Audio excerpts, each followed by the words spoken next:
100% Dragon, l'émission de l'Indep consacrée à l'équipe de rugby à 13 de Perpignan qui évolue en Super League. Au cœur de l'été, round 18 ce week-end avec le déplacement dans la jungle de Castleford pour affronter les Tigers. Bruno, la semaine de préparation semble avoir été forte en annonces et en rebondissements. Exactement. Alors, il y a eu les deux premiers contrats professionnels signés par deux jeunes. 3 ans pour Franck Maria et 2 ans pour Guillermo Espiro Bûcher, qui va faire ses débuts en Super League et avec les Dragons dimanche à Castleford au poste de 3/4 centre. Il vient tout juste de célébrer ses 19 ans. Ça, c'est la première annonce. Le départ surprise de Miki Makilorum, qui avait promis qu'il finirait sa carrière en sang et or. À 36 ans, il se donne un nouveau challenge. Il rejoindra LKR la saison prochaine, alors que les Dragons lui avaient proposé 1 an de plus, 2 ans ensuite dans le staff de l'équipe réserve. Le talonneur préfère retourner en Angleterre pour 1 an. Et puis, l'annonce choc, c'est Isbak, le retour de Sam Tomkins.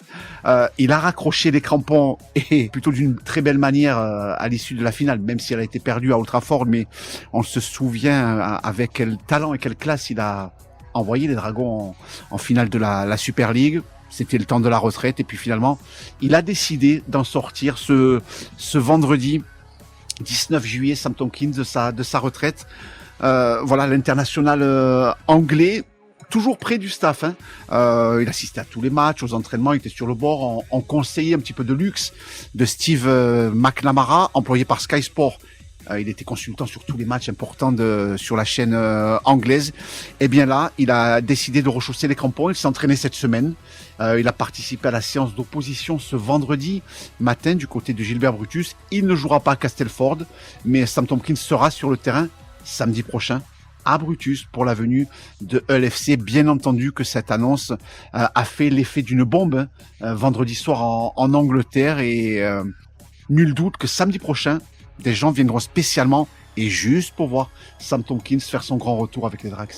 C'est l'amour du jeu plus que tout qui a fait qu'il a rechaussé les crampons? Oui, parce qu'il n'y a pas urgence. Alors, on pourrait dire il vient pomper le service, il vient sauver un petit peu l'équipe. Mais l'équipe, elle est pas mal. L'équipe, elle est 5e. Elle est dans les clous. Derrière, il y a 4 longueurs, 4 unités d'avance sur Leeds. Oui, c'est pas top, c'est pas génialissime avec le ballon. Cette équipe des Dragons catalans qui alternait le bon, le moins bon, le mauvais, le pas terrible. Il y a eu un peu de très bon en début d'année. Défensivement, c'est dans la place.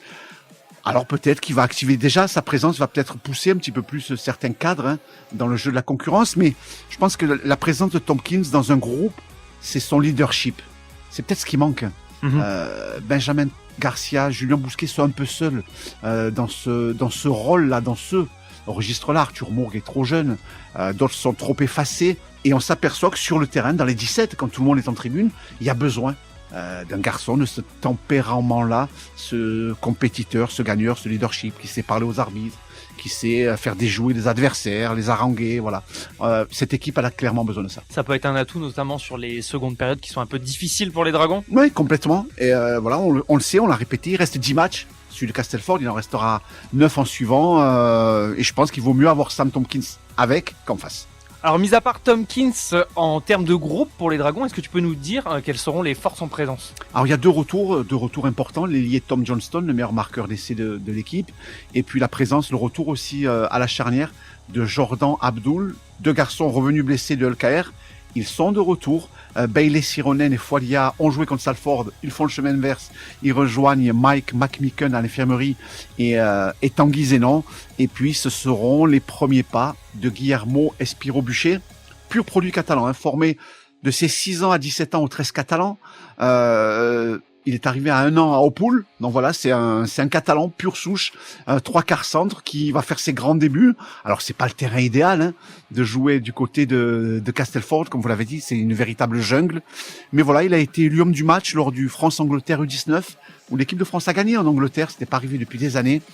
Donc voilà, il y a vraiment un fort potentiel. Et puis il y a les cadres autour de lui. Il lui arrivera rien au garçon entre Tariq Sims et Julien Bousquet qui seront là pour le protéger. Alors un déplacement à Castleford, c'est toujours particulier. Est-ce que tu peux nous dire en quoi? Alors c'est le terrain le plus vieux de la Super League. Il n'a pas été encore rénové. Les vestiaires sont vraiment petits.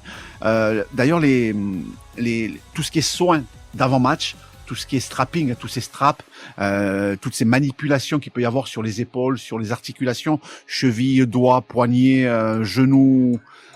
Tout ça se fait à l'hôtel, parfois un peu dans le bus aussi, parce qu'il n'y a pas la place dans les vestiaires. Il n'y a pas la place pour mettre 18 gabarits, 18 joueurs de rugby, plus un kiné, un ostéo, un médecin, 1, 2, 3 coachs, un prépa physique. Il n'y a pas la place pour tout le monde.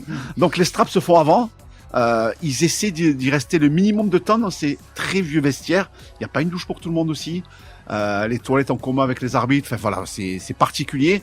Et puis après, dès que vous sortez du petit tunnel en bois, il y a cette tribune en bois, ça existe d'ailleurs plus. Cigarettes interdites, bien entendu, dans toutes les tribunes. Et puis, les supporters sont très très proches. Mais vraiment, les gens sont vraiment au bord. Et c'est bien entendu hostile, mais c'est hostile pour tout le monde. Mais c'est hostile, c'est anti-français, anti-dragon catalan. C'est le jeu, c'est pas la première fois qu'ils y vont, depuis 2006. Mais voilà, c'est vraiment très très très particulier d'aller à Castelfort.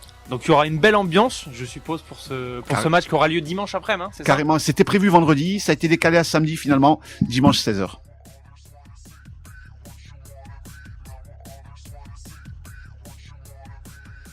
Retrouvez cette émission et toutes nos productions sur Radio Indep et en podcast sur l'indépendant.fr, nos réseaux sociaux et votre plateforme de streaming favorite.